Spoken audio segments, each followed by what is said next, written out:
Quando estava recuperado o suficiente, isto é, quando Ananda podia locomover-se à vontade e Abel entender, pensar do melhor modo, enviaram-me a fazer um curso bíblico, a fim de conhecer o cristianismo, mas em bases puras, sem corrupção. A parte histórica pouco importou, foi-me recomendado observar com rigor a parte moral e as questões atinentes à revelação. O instrutor-chefe acentuou: cinja-se ao fundamental, isto é, preste atenção a tudo que diz respeito à lei e à revelação. Tempos depois, quando estava regularmente instruído, indagou-me: e então, a que conclusão chegou?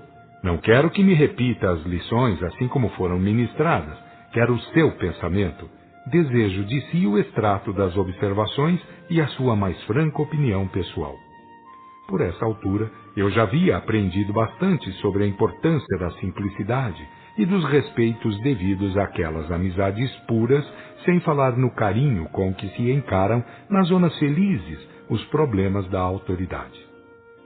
Respondi, portanto, consoante a minha mais rigorosa sinceridade: meu prezado mentor-chefe, a Bíblia inteira dos cristãos ensina isto, a meu entender. A. Que a lei moral escrita, transmitida pelos anjos ou espíritos, conforme se lê no livro dos Atos, capítulo 7, verso 53, faz referência a um supremo poder, que é íntimo a tudo quanto é emanado, seja visível ou invisível, orgânico ou inorgânico, espiritual terrestre ou espiritual celestial. B.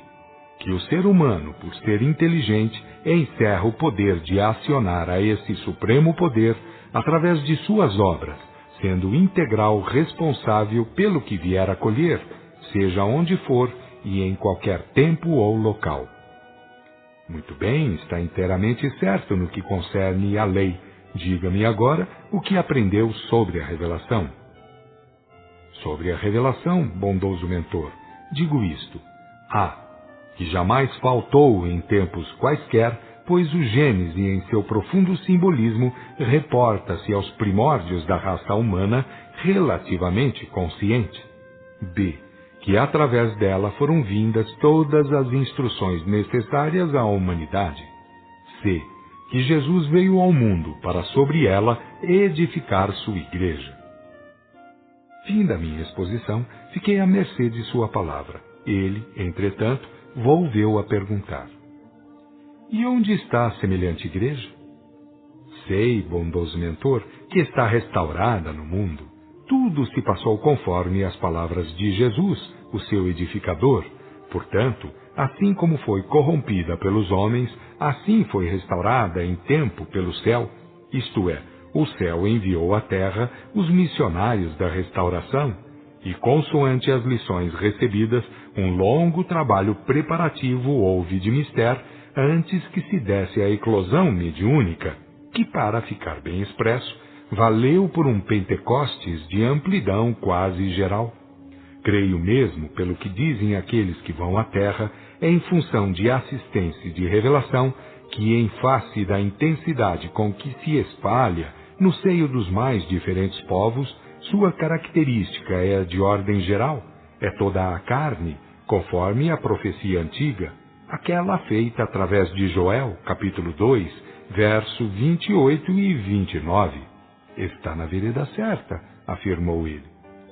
Pudera, tendo semelhantes mestres e largando o livro bem poucas vezes, durante meses a fio, como não aprender? Muito bem, quer ser um servidor do batismo restaurado? Ofereceu ele. Exultei, é claro, respondendo: bondoso mentor, como pode ser que venho sedento a repudiar a água que lhe oferecem? Muita gente presente me felicitou por haver sido indicado a servir na seara do Consolador. Do ponto de vista administrativo, porém, tudo foi obra de preparação com vistas ao futuro. O plano superior preparava, então, elementos para a hora que chegaria, quando tivesse que ser abalado o extremo da Terra, pelas vozes do mundo astral, tendo à frente a capitaneá-las, a personalidade vigorosa de Gandhi, para tanto indicada pelo plano diretor. Voltas deu à Terra e muitas mais dará, Das palavras de Jesus, no entanto, nenhuma só deixará de ter cumprimento. Muito menos ainda ficaria o seu batismo de Espírito sem restauração, sem avançar sobre toda a carne. Tempos depois, indagou-me lá nas alturas uma luminosa figura quando às margens do Ganges meditava nos milênios passados, naquelas almas que por ali fizeram trânsito, espalhando pela terra a sagrada mística do céu. Qual a verdade que livra, servo do Senhor? Cheio de gratidão, maravilhado pela gloriosa visão, pensei bastante e respondi, temendo errar. Toda a verdade que vem de Deus, benigno mestre, é libertadora. Ecoou pelos espaços então a sentença do grande mensageiro. Em verdade, servo do Senhor, tudo vem de Deus, tudo tem uma só origem. Para o bom filho, entretanto, cumpre distinguir estas 3 obrigações. A. Agir com toda a correção para com os seus irmãos. B. Jamais transformar a fé em meio de subsistência. C. Livrar-se de toda e qualquer idolatria pelo conhecimento da verdade. Quando a voz cessou, ficando nas alturas apenas o luzeiro imenso, disse eu: sim, glorioso mestre, estas 3 obrigações devem ser distinguidas. O luzeiro se afastou, sumiu na profundeza sem fim do espaço. Quando eu julgava estar só, foram-se chegando multidões de seres, criaturas que haviam rogado também a oportunidade para visitar os lugares chamados sagrados, regiões recalcadas de sublimes eflúvios psíquicos, por isso mesmo transformadas em vertentes de irradiações maravilhosas. À frente vinha o relator da primeira parte, que se apresentou como Raul, mas que poderia dar milhares de nomes, pois é bem vivido o espírito. Ao se avizinhar o grande irmão, perguntou-me: satisfeito, Ananda? Muito. Quem seria o mensageiro? Sorriu e advertiu: todos nós possuímos tais glórias em potencial, não é verdade? Justo, somos Cristos em fazimento, apenas devemos despertar os valores íntimos. Então, por que focaliza mais o mensageiro do que a essência da mensagem? Tem razão, bondoso amigo, mas enquanto a inteligência da mensagem é comumente universal e fria, de séculos conhecida, a glória de um elevado espírito reflete um pouco do sagrado princípio, de sua divindade. É por isso que nos encantam e nos atraem. Viu como as alturas se encheram de gloriosa luz? Quem poderia deixar de se maravilhar? Abanou a cabeça e de novo acentuou em tom conselheiro: entretanto, cada um é direto responsável pela sua edificação, e sem respeitar as obrigações básicas, de nada adianta admirar os fulgores celestiais. Sabemos o quanto podem ser estimulantes, mas não podem valer mais do que isso. E por ser assim, lembremo-nos, não chamou as atenções sobre si, mas sim mandou observar as regras básicas de conduta feliz. Quem é correto no trato para com seus irmãos, quem evita fazer da fé meio de vida e quem tudo faz para bastante conhecer, não é certo que se prepara esmeradamente, que se desperta com precisão? Sim, é certo. No entanto, faz muitos milhares de anos que essas lições vêm sendo repetidas, esquecidas e relembradas, de hora em avante, porém, com mais intensidade e rigor. A Terra está a vencer um dos mais penosos ciclos.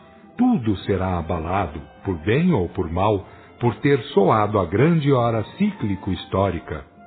Ninguém deterá o Cristo por ser ele a síntese geral, a expressão da lei. Dito isto, houve a eclosão de um cântico da parte daquelas multidões. Ao embalo daquela suave melodia que se espraiava pelo infinito, fomos suspensos e demandamos nossas regiões, conscientes do trabalho em vista, da grande hora que se aproxima, cujos reflexos já estão sendo vividos. Estando a findar a parte que me coube, concito aos melhores empreendimentos, mesmo porque, apesar de toda a importância renovadora de ordem cíclico-histórica, a cada um será dado consoante as suas obras ou merecimentos. Cada indivíduo leva consigo, por natureza, a chave do céu. Resta apenas que a saiba procurar e usar.